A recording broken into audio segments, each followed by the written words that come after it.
Hal kerajaan Allah itu seumpama biji sesawi yang ditabur di tanah. Saudara-saudari yang terkasih dalam Tuhan kita Yesus Kristus, sebelum saya mulai renungan ini, saya ingin bertanya dahulu, apa itu kerajaan Allah? Mari kita bersamakan persepsi dahulu tentang kerajaan Allah. Silakan tulis di kolom komentar apa itu kerajaan Allah. Kalau menurut saya sih, kerajaan Allah itu ya kerajaan yang miliknya Allah. Kerajaan punyanya Allah. Di mana Yesus sebagai rajanya, Santo Petrus sebagai penjaga gerbangnya, Bunda Maria sebagai ibu raja sekaligus sebagai penasehat, dan Santo Santa sebagai menteri-menterinya. Ya, kalau saya bayangkan kerajaan Allah itu seperti kacil kerajaan di tengah kebun bunga, seperti yang di dongeng-dongeng itu, atau seperti surga tepatnya.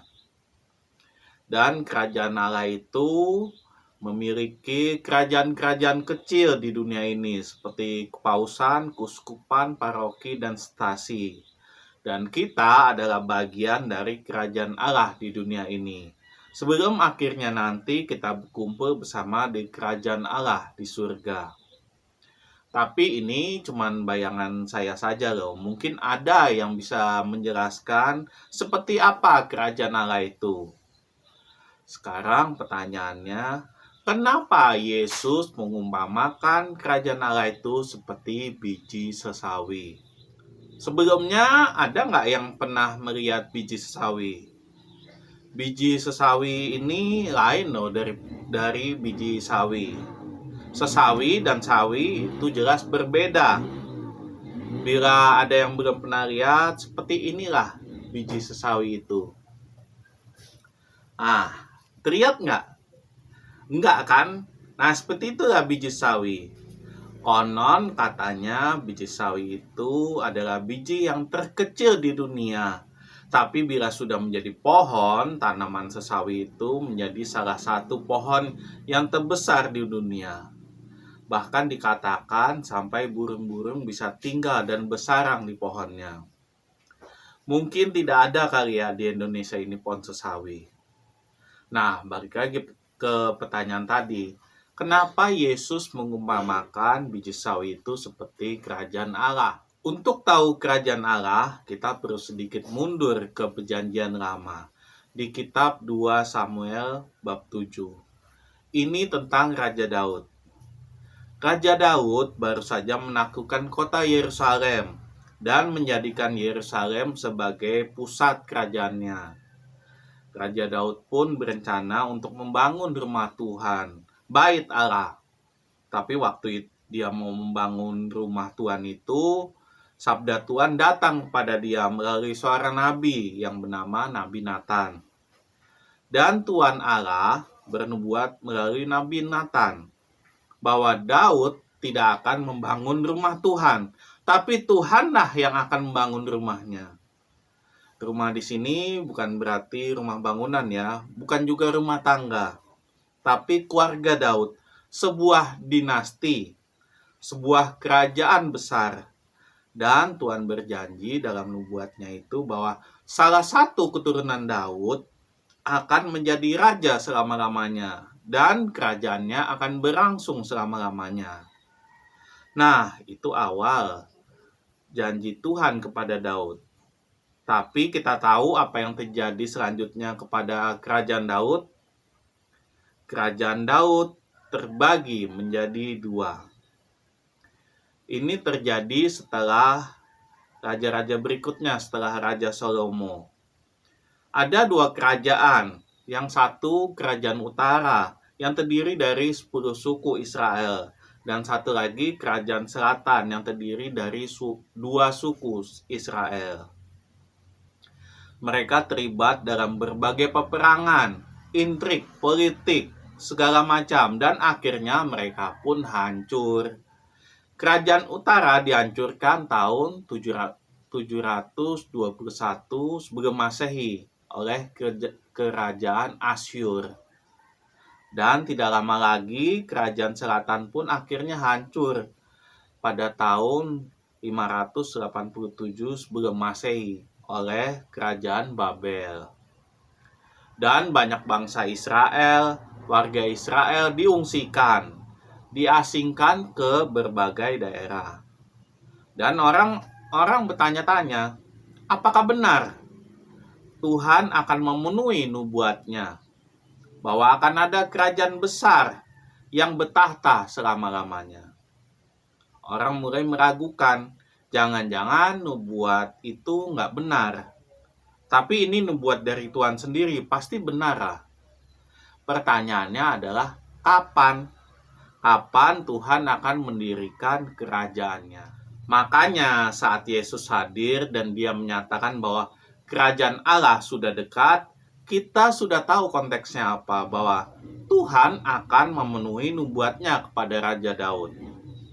Tapi apa tanggapan orang Israel waktu mendengar Yesus berbicara tentang kerajaan Allah? Mereka tidak langsung percaya.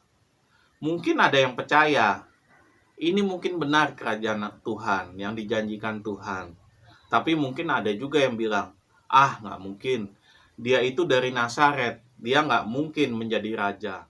Ada yang bertanya-tanya, mungkin ini sungguh Mesias. Tapi ada juga yang bilang, nggak mungkin. Ini mungkin hanya berita hoax, berita palsu. Dan dari berbagai opini yang ada waktu itu, jawaban Tuhan Yesus bagaimana? Jawaban Tuhan Yesus itu menggunakan perumpamaan. Tuhan Yesus nggak bilang langsung, ya saya yang akan memenuhi nubuat tentang kerajaan Allah kepada Raja Daud. Tidak seperti itu. Dia menggunakan perumpamaan. Kenapa Tuhan Yesus menggunakan perumpamaan? Kenapa tidak langsung saja bilang, ya ini kerajaan Allah yang dijanjikan? Kenapa? Karena Tuhan Yesus ingin melihat orang-orang yang mendengarkan dia punya iman atau tidak kepadanya. Karena bagi orang-orang yang mengharapkan kerajaan Allah seperti kerajaan Daud yang megah, yang penuh dengan kekuatan militer, mereka juga pasti akan tercengang. Karena mereka tidak mengharapkan kerajaan Allah itu seperti biji sesawi. Masa kerajaan Allah seperti biji sawi yang kecil yang nggak ada gunanya? Kenapa kerajaan Allah tidak seperti pohon beringin yang luar biasa besar dan megah? Atau tidak seperti pohon aras yang tinggi? Pohon aras itu sejenis pohon cemara tapi luar biasa tinggi, besar dan kuat. Atau kenapa tidak seperti pohon kelapa yang banyak manfaatnya?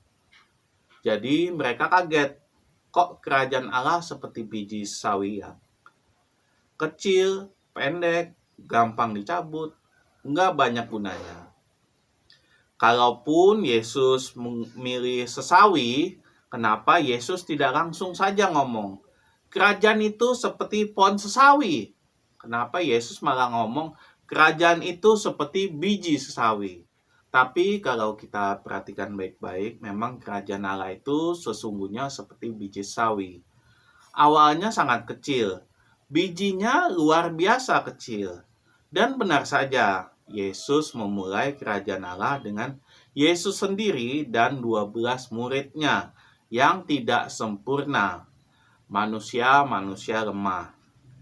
Tapi kita lihat sekarang, kerajaan Allah ada di mana-mana, menyebar di seluruh pelosok dunia. Orang juga tidak akan menyangka bahwa kerajaan Allah ini bisa tumbuh luar biasa, walaupun mengalami banyak penderitaan, tantangan, dan cobaan. Tapi itulah kerajaan Allah, tetap berdiri kokoh walaupun banyak penderitaan yang dirasakan. Dan kerajaan Allah menjadi komunitas terbesar di dunia saat ini. Padahal kalau dipikir-pikir, kerajaan Allah tidak menggunakan kekuatan militer, tidak melakukan manuver-manuver politik, tidak menggunakan mesin-mesin promosi. Tapi sekarang tidak ada yang menyangka dari biji sawi yang sangat kecil, mengalami banyak penderitaan, tidak sesuai ekspektasi orang, tapi karena karya Tuhan, Dan Tuhan bekerja menjadi sebuah komunitas terbesar di dunia. Luar biasa sekali. Lantas apa yang bisa kita ambil dari perumpamaan kerajaan Allah seperti biji sawi ini? Hikmah yang bisa kita ambil adalah Tuhan menghargai proses pertumbuhan kita. Tuhan tidak ingin kita langsung menjadi pohon sesawi yang langsung jadi besar dan kuat. Tapi Tuhan menghendaki pertumbuhan kita dari biji yang paling kecil menjadi pohon yang paling besar. Iman kita, kasih kita, dari kita dibaptis, menerima komuni pertama, menjalani sakramen penguatan atau krisma, mengakui kesalahan dan kelemahan kita dalam sakramen tobat, hingga kita menjalani sakramen perkawinan dan siap menghasilkan biji sawi kita yang lain, yaitu anak kita. Dan akhirnya kita mati, memberikan teladan kepada anak dan orang lain. Ya, seperti itulah kehidupan kita, seperti biji sesawi yang terus bertumbuh menjadi pohon sesawi yang lain, yaitu anak kita. Dan akhirnya kita mati, memberikan teladan kepada anak dan orang lain. Ya, seperti itulah kehidupan kita, seperti biji sesawi yang terus bertumbuh menjadi pohon sesawi. Begitulah pula Tuhan menghargai proses pertumbuhan kita.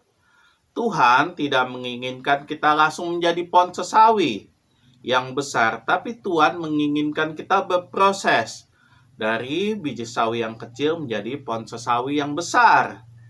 Maka marilah Bapak Ibu, saudara-saudari terkasih, marilah kita menjalani segala proses yang mesti kita jalani. Walaupun penuh tantangan, cobaan, dan penderitaan, marilah kita terus bertumbuh dan juga marilah kita memohon pertolongan Tuhan agar kita dapat terus bertumbuh dari biji sawi yang kecil menjadi pohon sesawi yang besar. Marilah kita hening sejenak, marilah kita merenung.